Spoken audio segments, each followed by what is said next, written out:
আমার কচু খাওয়া কারো যদি গোলা ধরে, সে মুসলমান হলে আমি গরু কিনে দেবো, আর হিন্দু হলে তার সে ভাইদের জন্য খাসি। সারা বাংলাদেশের জন্য কয়া দিন 1 বিঘে জমি যে চাষ করবি তার জন্য অনেক লাভ, লসের কোনো অপশন নাই। যে কোনো ভাবে যদি 1 বিঘে জমি লেবার দিয়েও করান যায় তবুও 1 লক্ষ টাকা লাভ থাকবে। কচু বেচার শেষে আবার ধান লাগাতে পারছি। আমার এই জমি কচু ছিল, আবার ধান লাগাইছি মনে করেন, পাতা কচু করি, কাঠ বিক্রি করতে পারছি, এবং প্রতি সপ্তাহে 1 বিঘে জমির থেকে 5 থেকে 6 মণ লতি বিক্রি করতে পারি। আজকে রোববারে লতি কাটলে আগামী রোববারে কাটতেই হবে। কাটার পরে কোনো সময় 8 মণ লতি হয়ে যায় 1 বিঘে জমির থেকে, মানে 33%। তো 5 মণ লতিও যদি কাটি 2400 টাকা মন বেচতে পারলে প্রায় 10,000 টাকা। 1,000 লেবারে দিলে 1,000 সার গেল, 8,000 টাকা কিন্তু আমার লাভ হয়ে গেল। এটা খাওয়া যাচ্ছে। এই ডাগুর, এটা আমার নাটোরের বিখ্যাত হোটেল যে পশু হোস্টেল, ওখান থেকে অর্ডারে নিয়ে যায় সবজি করার জন্য। প্রতি সপ্তাহে ওরা 1 ভ্যান করে নিয়ে যায়। কাঠ খাওয়া যাচ্ছে।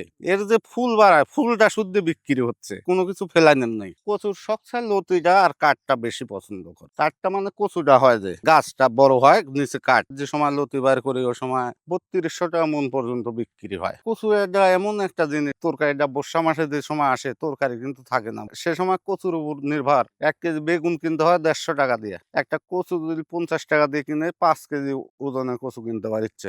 এইটা মানুষ মনে করেন শায়ারি কোথা যে আছে এই হিসেবে বলে যায়। এই কচু কাঁচা খালেও গোলা ধরবি না, সোজা হিসেবে। জংলা যে একটা কচু আছে, ওই কচুটা যদি কেউ লাগায় না চিনে, বীজটা না চিনতে পারে, ওই কচুটা আপনার গোলা ধরবি। সারা বাংলাদেশ মানুষ দেখছে কম বেশি, আমি ভিডিও ছেড়েছি, দেখছে যে কমল পানি। আমাকে অনেক ভাই ফোন দেয় এখন যে ভাই এত পানির মধ্যে কচু সম্ভব, কিন্তু কোনো ব্যাপারই না। লতিটা কাটা মেন পরিচর্যা ভাই। লতি নিয়মিত কাটতে হবে। লতি না কাটলে লতিটা নষ্ট হয়ে যাবে, কচুটা তখন দুর্বল হয়ে যাবে। লতি প্রতি সপ্তাহে কাটতেই হবে। আমার এই মাঠে সর্বনিম্ন হলে 50 বিঘে কচু হবে। এই সিজনে এখন থেকে মনে করেন চৈত্র মাস পর্যন্ত লাগানো যাবে। চৈত্র মাস পরে আর এই কচু লাগানো যাবে না। এই যে চারাটা দেখলেন, চারাটা আমরা বিক্রি করছি মুন্সিগঞ্জে যাবে। আমার এলাকাটা অনেক আগের থেকে কচুর চাষ ফার্স্টের থেকেই আছে। তো ওই সময় এত চাষ হয়নি, এখন মনে করেন যে অনেকটা চাষ হয়েছে। আর আমি চাষে আসি 64 জেলার চারা দিয়ে আরো ব্যাপক চাষ হয়েছে ভাই। আমার চারা এই অনলাইনে ভিডিও ছেড়া ওর থেকে নাম্বারে 64 জেলা তোমার চারা বিক্রি। কচু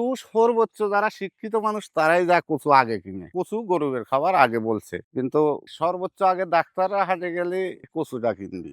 কচু কিনলে পারে কচুর কাঠ খাত পারিচ্ছে, জাগুর ভাজি খাত পারিচ্ছে, কচুটা মাছ দিয়ে রান্ধে খাত পারিচ্ছে, গোস্ত দিয়ে রান্ধে খাত পারিচ্ছে। মাঠে কিন্তু 1 শতক জমি নেই। আমি কিন্তু জমি লিস্টলি করি, 5টা 7টা 10টা লোক আমার মাধ্যমে কাজ করে, তার ফ্যামিলিটা চলে যাচ্ছে, আমি নিজেও খায় বাঁচি। আমি সব ধরনের জাত চাষ করছি। তো সর্বশেষ এই বোম্বাই কচুটাই রেখে দিছি, কারণ এই কচুটা তো আমি কাঠ বিক্রি করতে পারছি, লতি বিক্রি করতে পারছি। আর অন্য কচু আছে যেটা লতি হয়, কাঠ বিক্রি করা যায় না। একটা কাঠ 20 টাকা করে বেচতে পারি। 1 বিঘে 5,000 কাঠ থাকলে 1 লক্ষ টাকা বিক্রি হচ্ছে। লতি বিক্রি করতে পারছি প্রতি সপ্তাহে আল্লাহর রহমতে। 1 বিঘে জমির থেকে সর্বনিম্ন 5 মণ। 1 বিঘে জমি যদি করতে পারে একটা ফ্যামিলির 5 জন মানুষের খুব ভালো মতো চলে যাবে, জমিদার হালে চলতে পারবি। কারণ কি ভাই, আমি বলি লাগানোর 3 মাস পরে যদি লতি আসে, 3 মাস পরে তিনি মনে করেন প্রতি সপ্তাহে লতি 5 মণ লতি কাটলে হাঁটিলে 10,000 টাকা ম্যাক্সিমাম আছে। লতি বেচা শেষ, কাঠ বিক্রি করতে পারছি।